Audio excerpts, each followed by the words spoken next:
Men can't be trusted, okay? And I just couldn't care. Where were my raccoons? I just fall straight into the pothole. I mean, I guess.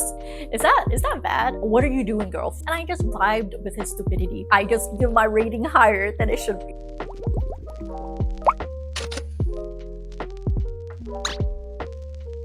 Hi friends, and welcome back to another slightly delayed monthly wrap-up for the November wrap-up. This will be the last video of 2024, so Happy New Year's everyone. I can't believe that I have been here for, I want to say 9 months, and it has been such a blast, such a journey to be with you all. And definitely make sure to look out for the new year because I do have something special planned if everything goes according to plan. Hopefully it does, so you guys can get tons and tons of new videos and inspiration for your 2025 reading. And without further ado, I'm gonna do my reading wrap up as I always have and start off with the reading statistics. For the month of November, I read a total of 10 books totaling around 3,500 pages. These amounts are just a little bit less than average for my past couple of quarters, but hopefully December will turn it all around. In my reading breakdown, you guys can see that I have a record high of the amount of days where I just simply didn't pick up a book at all. I didn't read any, and as a result, my amount of books that I read for this month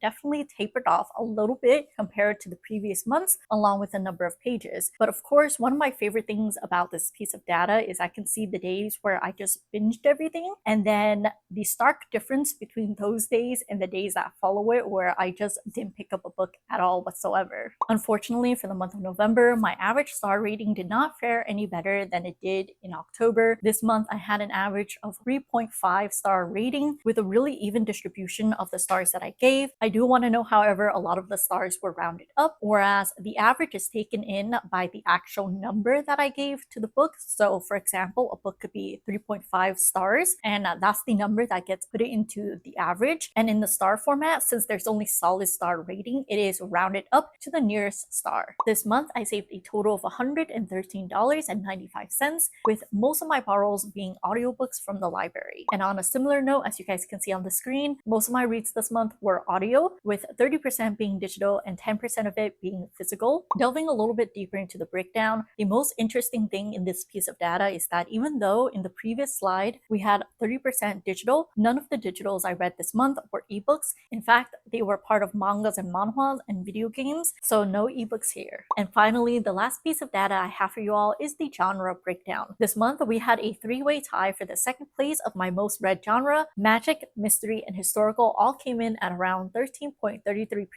Now this month, I don't really have anything noteworthy to mention for books that I'm rolling over for December, so let's move on to the actual books I read for November. Once again, similar to October, I'm gonna start off my wrap-up with Honkai Star Rail Penacony, this time part 2. I gave this part 3.5 stars, and this is a video game read. You guys can hear a little bit more about the synopsis of this book in my October monthly wrap-up, but to put it simply, this is just a voluntary matrix where you go to sleep and you get transported into a world with festivity and fun activities and adventure that is just better than the bleak lifelike life that you would have in our normal everyday life. A lot of the characters who enter this dreamlike world do it to escape from reality. Now, I will say I like this part of the story a little bit better because it followed a character that, I enjoyed a little bit more. His name is Aventrine, and he's a certified gambler just like myself. So I liked his story just a bit more when we were following him. But again, this story really fails me because there were just so many moving parts and so many moving aspects that you need to keep up with. And the pacing is really, really fast. So I feel like I just couldn't consume it all and fully understand what was happening.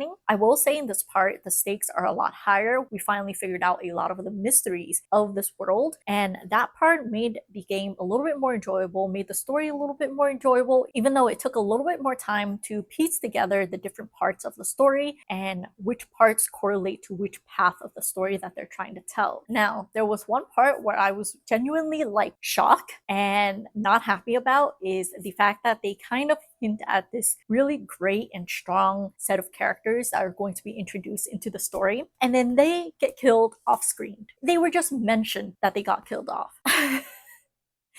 They hyped us up for this family that was going to go to Penacony and going to cause havoc and more drama, and then we find out they get killed off screen. I'm kind of disappointed at that. Next up, we have Charming the Duke of the North, and I mentioned this in my October monthly wrap-up that it was being rolled over. I finally decided to just DNF it at around the 40% mark, and I gave it 2 stars. And this kind of put me off manhwas in general for a little bit, because right now what I'm seeing is that we have a lot of the same tropes being overdone and overplayed to the point where in this book it felt really predictable, and they didn't add any additional elements to really make the book stand out, to really make the story stand out. And even the fact that they tried to make our female lead really clever, and the fact that our male lead knows that our female lead isn't from this world, it wasn't enough to make it special. So I ended up just giving it 2 stars. It wasn't bad, but I don't think I would personally recommend this as a manhwa to anyone, just because it was just so boring. And the one thing that kind of bothered me was the inconsistency in the character and in the drawing. With mangas and manhwas or graphic novels, you need to have character face that stays the same and the model stays the same. But I kid you not, we would have one scene where she's in a ballroom. She would be wearing one dress, and it's obviously, let's say, gold. And then cut to the next scene, we're still in the ballroom. I don't even think there's any time lapse for her to change out of the outfit, and the outfit changes to red. Like, that inconsistency just irritated me, and it made no sense of the timing of such. Like, there's no real sense of a clock in this manhwa. So there's just a lot of things that just didn't add up for me, and I ended up DNFing it because I have no idea why I'm continuing to read it, honestly. Now, the next book I listened to in the month of November is You Shouldn't Come Here by Jeneva Rose, and I gave this 2 stars. This is a dual POV of a mystery suspense thriller, and the premise of the story is a city girl that goes to a small town for a little getaway. There, she gets romantically, physically, sexually involved with the person who runs the Airbnb that she's staying at, and there she uncovers this cliquey mentality, this hive mind-like mentality in the town where they're just trying to push her out, and she finds out there's currently a missing girl in the town as well. So this book was so confusing to me. I genuinely thought that at moments in the book, it was a weird romance book, because I did not expect there to be that much focus on the romance and the smut. And then the left twist turn of the book was something, all right. It was unexpected. And again, we have the same problem similar to The Silent Patient, where I felt like the way it was told should have revealed it way earlier what was going to happen, and the thought and the process of the characters, especially since it was dual POV. So for me, it really missed the mark again on that aspect. I will say it was cringy and humorous at times, and it made me question at multiple points what this book really was. I had a good chuckle throughout the book because I was like, I think I just read a romance book with a subplot mystery thriller element to it, and then the ending hit, and I was like, I mean, I guess. And then the very last like 2 pages of the book, I was like, all right, that's even worse. You know what? I gave it a higher rating than The Silent Patient because it was quite entertaining at moments. I'll say that much. There was elements of entertainment in there. Even though I didn't like the twist or the reveal at the end, I still had somewhat of a good time, even though my brain was just like, what? Like, it wasn't working for me once everything clicked together. And I will say one part of it was very obvious up front, and then the second part of it was just there because the author wanted a left twist, in my honest opinion. And after reading the book, I did look up some of the reviews, and it does seem like this is people's least favorite book from her. I am pretty hopeful because I think Lauren does like her writing, and I do have another one of her books here, which is Home is Where the Bodies Are. So I'm hoping that one will be better and redeems Jeneva Rose for me as a writer. But let's move on to the next book I have. Okay, so I don't know why I said all of that, because I actually read another Jeneva Rose book this month, and it was The Perfect Marriage, and I gave it 3 stars, but it also didn't quite hit the mark that I wanted it to. So this one was on my TBR for quite some time because I really liked the premise. And you know what? This book was entertaining at moments as well. And the male lead, you might either hate him for his stupidity or you might just enjoy it like I did. And I just vibed with his stupidity because that male lead was straight up stupid. Like, some of his actions, y'all, men can't be trusted, okay? This book did not do you guys well, all right? That's the only excuse I have. Again, this is a murder mystery about a man who is currently on trial for the murder of his mistress, and his lawyer is his wife. So the premise of it is quite interesting, and I do think the book is interesting at moments, and it had more layers of believability when the ending hit. And I also liked that Jeneva Rose was able to weave in characters that gave us was slight inkling of could they have done it, who done it. So there was more meat to the story and a lot more probability of someone doing it aside from the very obvious people. And I will say she did a good job with that. I think at this point, maybe I've read too many of the same kind of books back to back, that the ending was predictable, and I wish we did something a little bit different. Or maybe I'm just not a thriller mystery kind of person, or maybe this is just how most mystery thrillers go and it's just not my kind and not my cup of tea. I'm not 100% sure yet. So I'm definitely going to try out a little bit more and dabble a little bit more into this territory in 2025. But for now, I'm putting a pause on it. So I'm going to leave it at that and move on to our next book. The next book I finished was The Risk, and I listened to this as an audiobook, and I went into this book to try to get me out of the reading slump after kind of like the meh start to the month I had, and it did not disappoint. This was originally a recommendation from Guseulso at Little Toron, and then Lauren later on also mentioned that she really enjoyed the series. So again, a lot of high praises all around, and it didn't disappoint. I gave it 4.5 stars. And if I have to be quite honest, I do think it lost the half a star because I didn't like the male narrator as much. I couldn't get into the book because of the male narrator. It is what it is sometimes, you know? The base of this book is a serial killer meets an FBI agent, and they have amazing chemistry with each other. Bada bing, bada bam, bada boom. Is it risky for the serial killer? Yes, absolutely. But does she care? No, not in the slightest. And I kind of really vibe with this. If you are a Criminal Minds girly, this is for you. This is for you if you want that rated R kind of vibes and you like Criminal Minds, because that's it. Because this FBI agent is a profiler. His whole living and his whole shtick is to profile serial killer to figure out what makes them tick and how to catch them. And then there's just one serial killer he can't seem to catch, and it's the girl that he's currently dating. It's hot, it's steamy, it's spicy, it's full of tension, but check your trigger warnings, because the reason why she is a serial killer, there's very dark reasons for that, and that's why she took a dark route to get her revenge. Overall though, it's a good time, it's a good vibe. If you like crimes, if you like Criminal Minds, and you love spice, this is for you. This is it. I will say, I don't like the audiobook. I think the female narrator is fine, but just something about the male narrator doesn't work with me. I don't like the tone of his voice, no hate to him. It just didn't click for me. So I will be continuing on with the series, but I will be reading it as an ebook or a physical book. I don't know if they have physical books actually. I think they might be ebooks only. So either way, no audiobook for me for this one. The next book I read is The Dragon's Republic, and I listened to this as an audiobook. A solid 5-star read. In fact, I just bought the limited edition version of the first book, which is The Poppy War.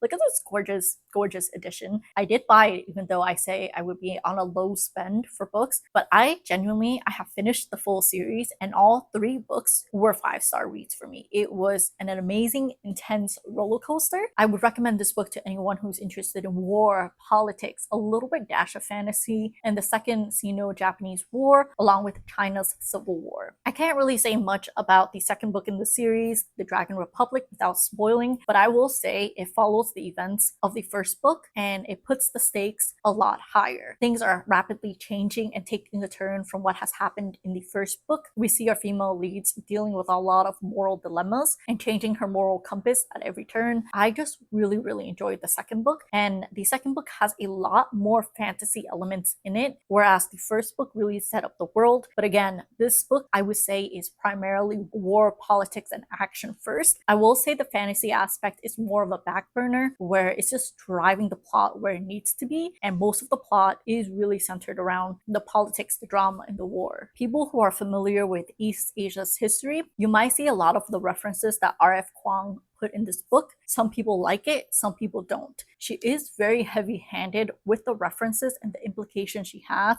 on what has happened in history and placed it into this book. I really liked it because it kind of aided to my knowledge of what happened in East Asia, and as I'm reading these events, I'm also looking into the history books. I'm also researching about what happened at the time and comparing notes as to what happened and what is in this book. Some people feel like it's too heavy-handed, it's too on the nose, whereas Whereas for me, I feel like it brings up the discussion and it brings up history in a manner that makes it a little bit easier to digest and dabble your feet into history. So I really appreciate that aspect of it. If you are going into the series, definitely check out your trigger warnings because it is dark, it is cruel, and it is intense as all things is with war and politics. And I think it makes it so much worse that these events that has happened is actually real history and has happened in the past. She just used it as an element in her book to reference it, and it's brutal. It's really brutal. I will say, if you do like romance extreme, and I'm talking about extreme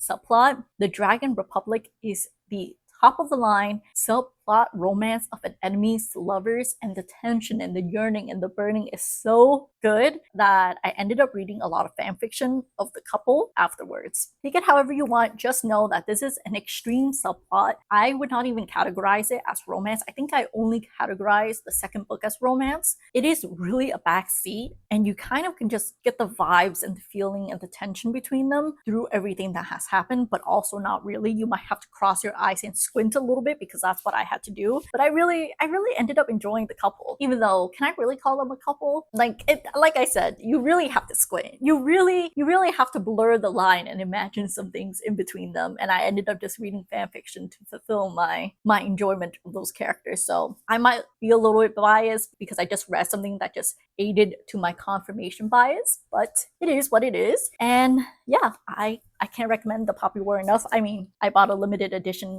book, so you already know I'm obsessed with this, and this is going on my shelf. The next read I had for November was also a pretty good read, and it is Ruthless Vows. I gave it a solid 4.5 stars, and again, another audiobook read for me. This is the second book in the Letters of Enchantment duology. Now, the first book left us on a steep cliffhanger, so I really can't talk about the second book without spoiling it, but I will say it satisfied the cliffhanger. I just wish the cliffhanger got stretched out a little bit more to give me more pain and suffering.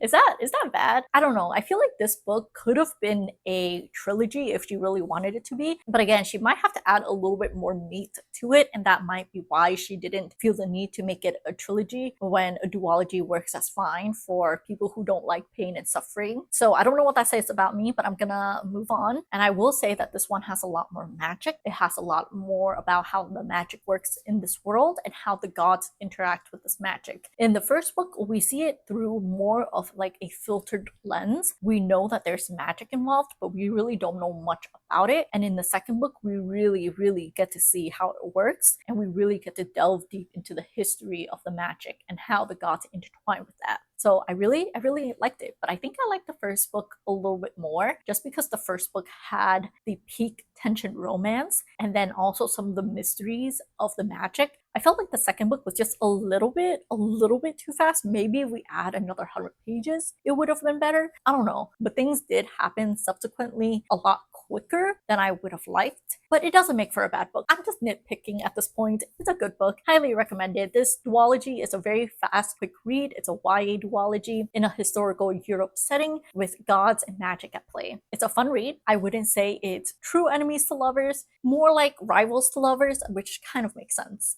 for the name, Divine Rivals.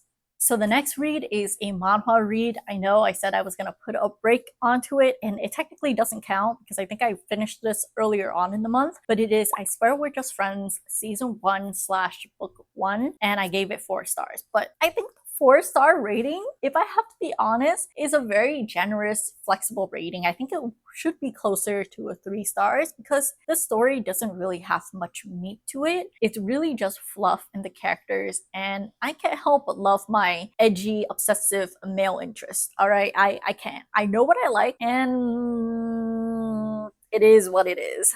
I know what I like, and I just give my rating higher than it should be. It's a 4, but it's very generous. Just think of it as a 3. And I swear I'll be better at rating my books next year. Maybe. Who knows?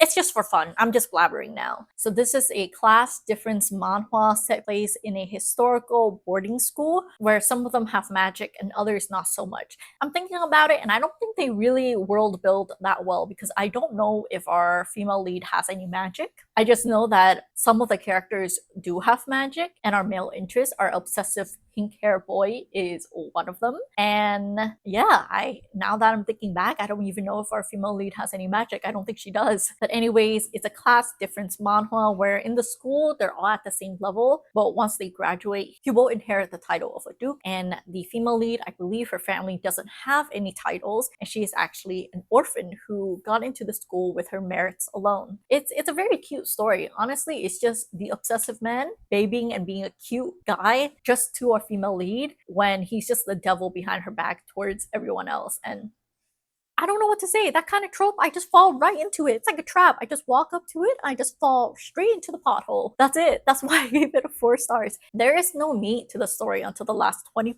which is feeling like there's gonna be a lot more plot and drama in the second season. But as of right now, there's not much. It's just cute. It's just fun. I really like the male lead's parents. I think they're also really fun. So this manhwa, because it gave me such a good time, a good vibe all around, I ultimately gave it a 4 stars. But if you're trying to be critical a little bit more about it, critically, I would say it's a 3 stars. Would I recommend this? I think if you just want something mindless and fun to read, yeah, sure. I think this is one of the better written story for just fluff, in my opinion. But don't go into it hoping for major world building and plot, because none of that has happened yet. My next read for the month of November was Fourth Wing, and I gave it 3.5 stars. It was both a digital read as an ebook and also an audio read. For me, if you took out all the romance, and I know this is a really big shock coming from a romance girly, but if you take out all the romance, it has the potential of being a 5 stars, because I love the dragons, the magic, the world, the politics, everything around it was so good and has so much